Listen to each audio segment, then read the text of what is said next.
Good morning, नमस्कार। मैं हूं सैयद नईम और आप देख रहे हैं फूडी जायका। इस चैनल के ज़रिए मैं आपको बहुत सारे ऐसे डिशेस टेक्निकल तरीके से बनाना सिखाऊंगा जो आप बहुत बड़े बड़े ब्रांडेड होटल्स में या ब्रांडेड रेस्टोरेंट्स में बनाए जाते हैं, लेकिन नॉर्मल कोर्स में लोग जानते नहीं हैं कि वो चीज़ें आखिर कैसे बनती हैं जब उनका हम ऑर्डर करते हैं। या एक हम तो जैसे एक टेक्निकल तरीके से आपको बताना सिखाएंगे, क्योंकि फूड इंडस्ट्री में मैं पिछले 30 वर्षों से हूँ और ये मैंने देखा है कि लोग नॉर्मल कोर्स में घरों में कैसे कम इक्विपमेंट्स के ज़रिए या बहुत ही कम इंग्रेडिएंट्स के ज़रिए कैसे सामान या डिशेस बनाए जा सकते हैं, लोग नॉर्मल कोर्स में नहीं जानते हैं।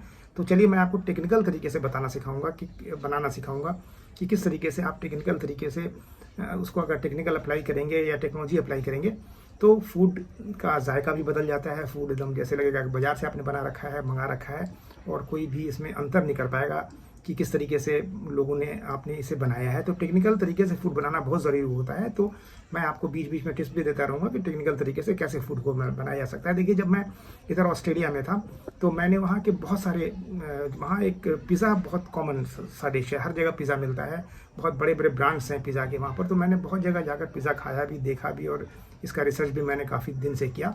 और मैं अब इस नतीजे में पहुंचा हूं कि पिज़्ज़ा को हम बहुत तरीके का पिज़्ज़ा जो है घर में बना सकते हैं। पिज़्ज़ा बेस बना सकते हैं, पिज़्ज़ा सॉस बना सकते हैं, पिज़्ज़ा की टॉपिंग्स को प्रिपेयर कर सकते हैं, और बहुत नए नए तरीके के पिज़्ज़ा बना सकते हैं। तो उसी क्रम में जैसे कि मैंने आपको बताया कि मैं टेक्निकल तरीके से आपको बताना सिखाऊंगा कि टेक्निकल तरीका आखिर है क्या, टेक्नोलॉजी आखिर क्या है।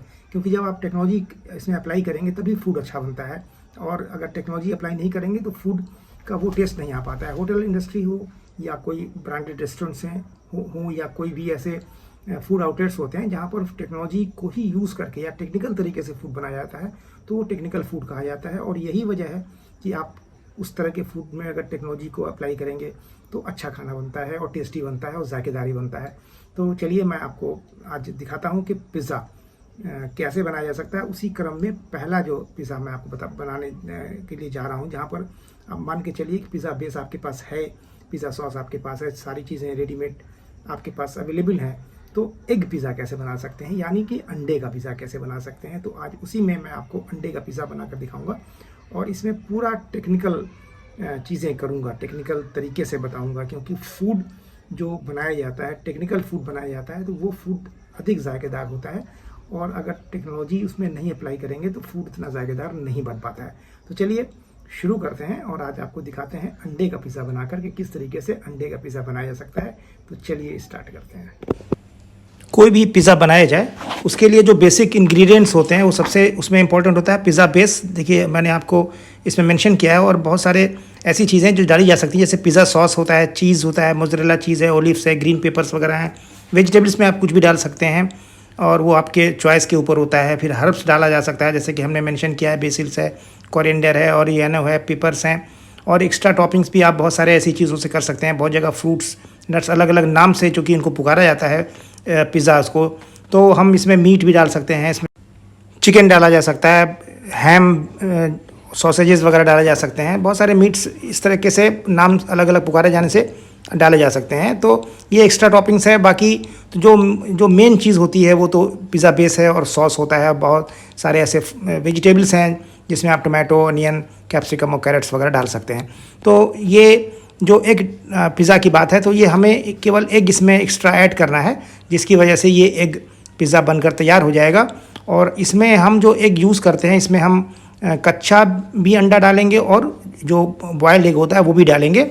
तो मैं आपको दिखाता हूँ कि किस तरीके से, चूँकि ये घर पे बनाने वाली चीज़ है, और इसको आप घर में देखिए, फाइनल प्रोडक्ट इस तरह का आपको दिखेगा, जिसमें आप एग पिज़्ज़ा मैं जिसे बोल रहा हूँ, इसमें आप इस तरीके से आप एक पिज़्ज़ा बनाया जा सकता है। तो ये आपका फाइनल प्रोडक्ट है जो आपको इस समय नज़र आ रहा है। सबसे पहले इसके लिए हम बॉयल्ड एग लेते हैं। अब ये आपके ऊपर है कि एक पिज़्ज़ा पे आप एक एग डालिए या 2 एग डालिए, लेकिन बॉयल्ड एग कर लिया। उसमें आपने थोड़े से जो हमने आपको इंग्रेडिएंट्स दिखाए हैं, जिसमें आप पेपर, ब्लैक पेपर है, इसका गार्लिक और कोरिएंडर लीव्स है, बेसिल है, ये सारी चीज़ें सॉल्ट वगैरह डाल के, चीज़ फ्लेक्स, चिली फ्लेक्स जो होता है वो डालकर आप इसको तैयार कर लीजिए। फिर आप कच्चा अंडा ले लीजिए, 2 अंडे कच्चे ले लीजिए, उसमें भी आप चिली फ्लेक्स डाल लीजिए, सॉल्ट टेस्ट के अनुसार डाल लीजिए, आप पेपर पाउडर डाल लीजिए, और बहुत सारी ऐसी चीज़ें जो आप अपने रेड चिली पाउडर भी डाल सकते हैं इसमें, आप और कुछ मसाले भी ऐड कर सकते हैं। तो आप ये सारी चीज़ें डाल के इसको अंडे को फेंट लीजिए। और ये जैसे मैं देखिए आपको दिखा रहा हूँ, ये चीज़ें मैंने डाली हैं इसमें, और इसमें डालने के बाद हम अंडे को फेंट कर इसका ऑमलेट बनाने के हिसाब से तैयार करते हैं। और देखिए अंडे को पूरा अच्छी तरीके से फेंट लें ताकि सारी चीज़ें मिल जाएँ। फिर हम एक पिज़्ज़ा बेस, जैसे मैं आपको दिखाई पड़ रहा है, ये पिज़्ज़ा बेस है जिसके ऊपर हम सबसे पहले अप्लाई करते हैं पिज़्ज़ा सॉस की।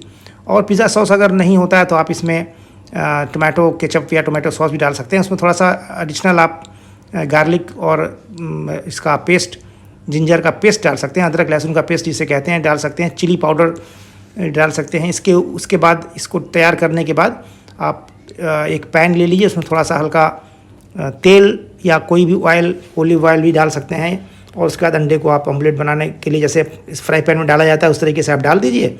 डालने के बाद देखिए आप जिस साइड में आपने सॉस लगाया है उस साइड से आप उसको रख दीजिए। और ये अंडा जब पक जाता है और जब ये पूरी तरीके से अंडा पक जाए, कच्चा नहीं रहना चाहिए, क्योंकि फिर भी आपको इसको बेक करना है। ओवन अगर होता है या आप देसी तरीके से भी बेक कर सकते हैं। देखिए ये अंडा जब पक गया है, ये थोड़े समय के बाद तो हम इसको पलट लेते हैं। और पलट के इसके बाद देखिए अंडा बहुत अच्छी तरीके से ये फ्राई हो गया है और ये उसके ऊपर चिपक भी गया है जो सॉस लगाया था आपने। फिर आप पूरी तरह से टॉपिंग्स में सबसे पहले चीज़ हम ग्रेट करके डाल देते हैं, ग्रेटेड चीज़ होता है। उसके बाद हम कैप्सिकम डाल रहे हैं, टमाटो, अनियन और कुछ जैसे चीज़ होता है या पनीर होता है, ये सब चीज़ें हम इसमें डाल सकते हैं। और चूँकि ये एग पिज़्ज़ा है, इसमें हम एग डालना हमारा कंपलसरी। तो जो हमने एग इसमें बनाया था, देखिए एग बॉयल किया था, वो एग को हम पीसेस को जैसे बॉयल करके हमने इसको मसाला वसाला डाल के रखा था, वो इसके ऊपर रख देते हैं। और रखने के बाद हम इसे फिर बेक करेंगे। बेक करने के लिए ये भी तरीका है कि हमने उसी में ढक दिया इसको। अगर ओवन आपके पास है तो बहुत अच्छी बात है, तो अगर नहीं है तो फिर आप इस तरीके से भी आप बेक कर सकते हैं, क्योंकि बेक करने का मतलब होता है कि ड्राई एयर उसमें अप्लाई किया जाता है। तो ये ड्राई एयर इसमें इस तरीके से उससे कुक हो जाता है ये। और उसके बाद आप उसके ऊपर थोड़ा, और जैसे मैंने बताया ब्लैक पेपर है और कुछ अदर सॉल्ट्स वगैरह हैं, चिली फ्लेक्स हैं, वो सब डालकर आप इसको देखिए इस तरीके से कट कर लीजिए। और ये अब आपका एग पिज़्ज़ा तैयार है, जो कि बहुत ही डिलीशियस है। देखिए चीज़ पूरी तरीके से मेल्ट हो चुका है और ऐसा ही होना चाहिए। चीज़ मेल्ट होना बहुत आवश्यक होता है पिज़्ज़ा के लिए।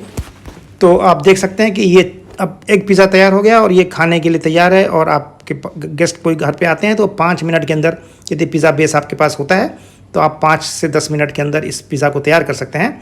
और बहुत ही आसान तरीके से मैंने आपको बताया है। जब आप अंडे का पिज़्ज़ा बनाते हैं तो देखिए एक तरीका ये भी है कि आप, पहला तरीका मैंने वैसा बताया आपको कि आपने छोटे टुकड़े करके उसको मैरिनेट करके आपने उसके ऊपर रख के बेक कर दिया। दूसरा तरीका ये भी है कि आप अंडे को बॉयल कर लीजिए, आधा काटिए और इस तरीके से आप, जैसे मैंने अभी पिज़्ज़ा आपको दिखाया वैसे आप रख सकते हैं। तो वेजिटेबल्स को प्रॉपर तरीके से काटना भी इसमें एक कला है, ताकि वो गल जाए और बेक होते समय कच्चा ना रह जाए। और शिमला मिर्च या कैप्सिकम जिसे कहते हैं, वो आप डिफरेंट कलर्स के भी यूज़ कर सकते हैं। और जो वेजिटेबल्स होते हैं वो सबसे ज़रूरी पार्ट होते हैं इस पिज़्ज़ा को बनाने में। तो चलिए, आपको मैंने पिज़्ज़ा का एक विधि बताई है घर में बनाने के लिए। Thanks for watching.